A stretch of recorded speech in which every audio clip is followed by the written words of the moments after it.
Vamos a hablar de la autora Christa Wolf, una autora alemana. Nació en 1929 y murió hace muy poquito, en el año 2011. Nació en Landsberg an der Warthe, en aquel momento era Alemania, pero hoy es territorio de Polonia. Después de la Segunda Guerra Mundial se mudó con su familia a Alemania del Este, a la República Democrática. Estudió literatura en la Universidad de Jena y la Universidad de Leipzig y trabajó en la Asociación de Escritores Alemanes y como editora en distintas editoriales del momento.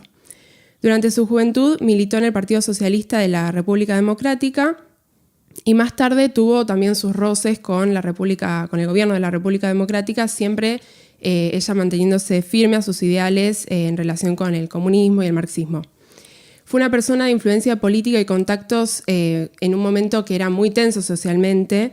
Este rol hizo de ella una persona muy admirada por algunos, pero también luego muy criticada, sobre todo después de la reunificación de Alemania, dado que en sus escritos hay mucha presencia del contexto político del país, el contexto económico y temas sensibles como, obviamente, la biopolítica de Estado, el nazismo o el rol de la mujer.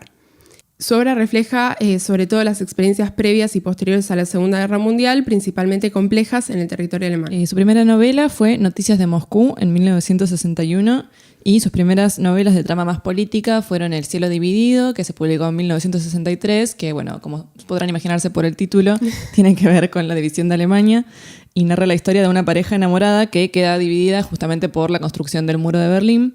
Y también Reflexiones sobre Christa T., publicada en 1968, donde se construye como una suerte de biografía de una amiga de Christa Wolf. Y esta última fue muy criticada por el gobierno de la RDA. Luego, en 1976, publicó Muestra de Infancia, una novela donde ella recupera su pasado familiar.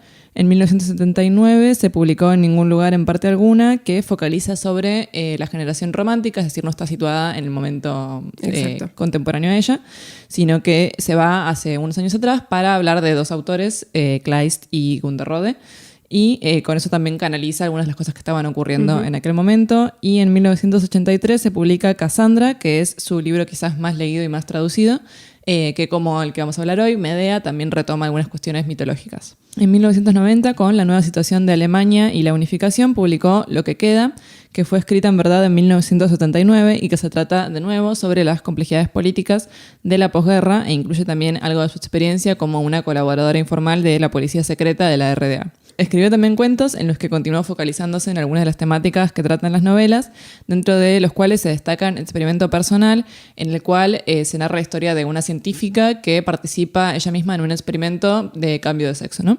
Muy recomendable.